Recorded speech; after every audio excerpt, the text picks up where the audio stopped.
ओम शांति। सर्व सिद्धियों की प्राप्ति के रूहानी नशे में सदा स्थित रहो।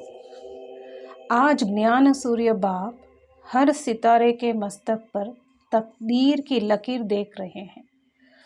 लौकिक रीति में भी भक्तों द्वारा हस्तों से जो जन्म पत्री देखी जाती है उनमें मुख्यतः 4 बातें देखते हैं। यहाँ हस्तों द्वारा तो नहीं लेकिन मस्तक द्वारा मुख्य 4 बातें देख रहे हैं। एक बात ये कि बुद्धि की लाइन कितनी क्लियर है और विशाल है। दूसरी बात, हर समय ज्ञान धन को धारण करने में, तन के कर्म भोग से निर्विघ्न और मन से एक रस लगन लगाने में मर्जीवा जन्म से लेकर अभी तक कहाँ तक निर्विघ्न चलते आ रहे हैं। तीसरी बात, इस श्रेष्ठ ब्राह्मण जन्म की स्मृति की आयु लंबी है या छोटी है। बार बार स्मृति अर्थात जीना, विस्मृति अर्थात मरने की हालत में पहुंच जाना, इसी हिसाब से आयु छोटी अथवा बड़ी गिनी जाती है। मर्जीवा जन्म लेते ही स्नेह, संबंध, संपर्क और सर्व शक्तियों में कहाँ तक तकदीरवान रहे हैं।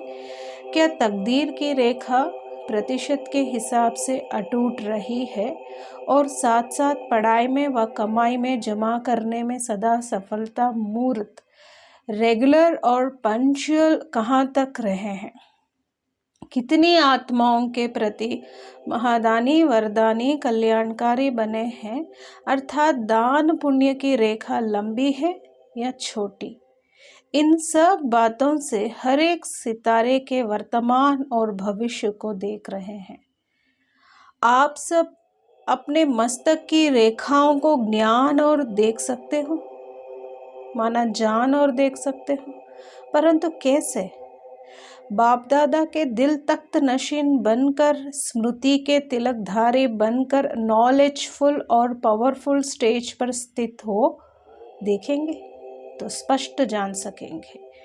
अपनी पोजीशन को छोड़कर माया की ऑपोजिशन की स्थिति में वह स्टेज पर स्थित होकर अपने को व अन्य आत्माओं को जब देखते हो तब स्पष्ट दिखाई नहीं देता है। पोजीशन कौन सी है? आपकी अपनी पोजीशन कौन सी है जिसमें सब बातें आ जाती है। Master almighty authority. सदा इसी पोजीशन में स्थित रहते हुए हर कर्म को करो तो ये पोजीशन माया के हर विघ्न से परे निर्विघ्न बनाने वाली है।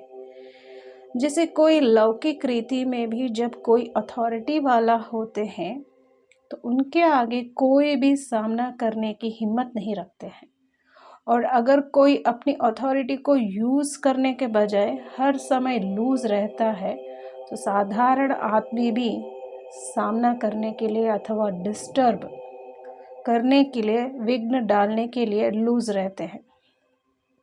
तो यहाँ भी अपनी अथॉरिटीज़ को प्राप्त हुई सर्व शक्तियों को, वरदानों को यूज़ करने के बजाय लूज रहते हो। इसीलिए हर समय माया को सामना करने की हिम्मत रहती है। मनसा में, वाचा में, कर्मणा में, संबंध में और संपत्ति में, सब में इंटरफियर करने की हिम्मत रखती है।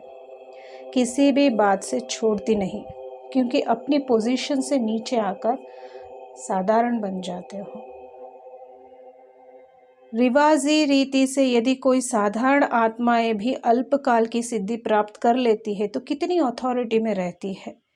यहाँ सर्व सिद्धियाँ प्राप्त होते हुए चाहे सदा निरोगी बनने की सिद्धि, चाहे कोई भी प्रकृति के तत्व को वश में करने की सिद्धि, चाहे कोई दुखी, निर्धन व अशांत आत्मा को अविनाशी धनवान बनाने व सदा सुखी बनाने का सिद्धि, निर्बल को महाबलवान बनाने की सिद्धि, संकल्पों को 1 सेकेंड में जहाँ और जैसे ठहराना चाहो वह संकल्प को अपने वश में करने की सिद्धि, 5 विकारों रूपी महाभूतों को वश में करने की सिद्धि, नयनहीन को त्रिनेत्री बनाने की सिद्धि, अनेक परिस्थितियों की परेशानी में मूर्छित हुई आत्मा को स्वस्थिति द्वारा सुरजित करने व जीदान देने की सिद्धि, भटकी हुई आत्मा को सदाकाल के लिए ठिकाना देने की सिद्धि, जन्म जन्मांतर के लिए आयु लंबे करने की सिद्धि, अकाले मृत्यु से बचाने की सिद्धि, राज्य भाग व ताज तख्त प्राप्त करने की सिद्धि, ऐसी सर्व सिद्धियों को विधि द्वारा प्राप्त करने वाली आत्माएं कितने नशे में रहनी चाहिए। अपने आप को क्यों भूल जाते हो? लेना है बाप का सहारा और कर देते हो सर्वशक्तिमान से किनारा। खिवैया से किनारा कर और किनारे को अर्थात मंजिल जब ढूंढते हो तो मिलेगा या समय व्यर्थ जाएगा। बाप दादा को ऐसे भोले व भूले हुए बच्चों पर रहम आता है, लेकिन कब तक? जब तक बाप द्वारा रहम लेने की आवश्यकता का व इच्छा है, तब तक अन्य आत्माओं के प्रति रहमदिल नहीं बन सकेंगे। जो स्वयं ही लेने वाला है, सदा देने वाला दाता नहीं बन सकता है। भिखारी भिखारी को संपन्न नहीं बना सकता। हाँ, अल्पकाल के लिए वे कुछ शक्तियों के आधार से उन्हों पर थोड़े समय के लिए प्रभाव डाल सकते हैं, लेकिन सदाकाल के लिए और सर्व में संपन्न नहीं बना सकते। अच्छा अच्छा कहने तक अनुभव करा सकते हैं, लेकिन इच्छा मात्रम अविद्या की स्टेज तक नहीं ला सकते। अच्छा अच्छा करने के साथ सर्व प्राप्ति की इच्छा समाप्त नहीं होती, क्योंकि स्वयं भी बाप द्वारा व सर्व सहयोगी आत्माओं द्वारा सहयोग, स्नेह, हिम्मत, उल्लास, उमंग, इच्छा रखने वाले और कोई भी प्रकार व आधार लेने वाले सर्व आत्माओं के निमित्त आधार मूर्त नहीं बन सकेंगे।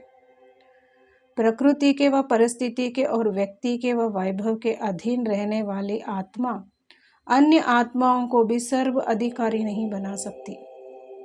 इसलिए अपनी सर्व सिद्धियों को जानकर उन्हें यूज करो, लेकिन निमित्त मात्र बनकर यूज करो। मैंपन भूल श्रीमत के आधार से हर सिद्धि को यूज करो। अगर मैंपन में आकर कोई भी सिद्धि को यूज किया तो क्या कहवा? करामत खैर खुदाई।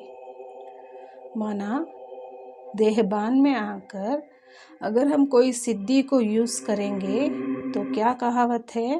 करामत और खैर खुदाई। करामत खैर खुदाई माना श्रेष्ठ पद के बजाय सजा के भागी बन जावेंगे। साक्षीपन नहीं तो फिर सजा। इसीलिए सदा स्मृति स्वरूप और सिद्धि स्वरूप बनो। समझा? अच्छा, ओम शांति।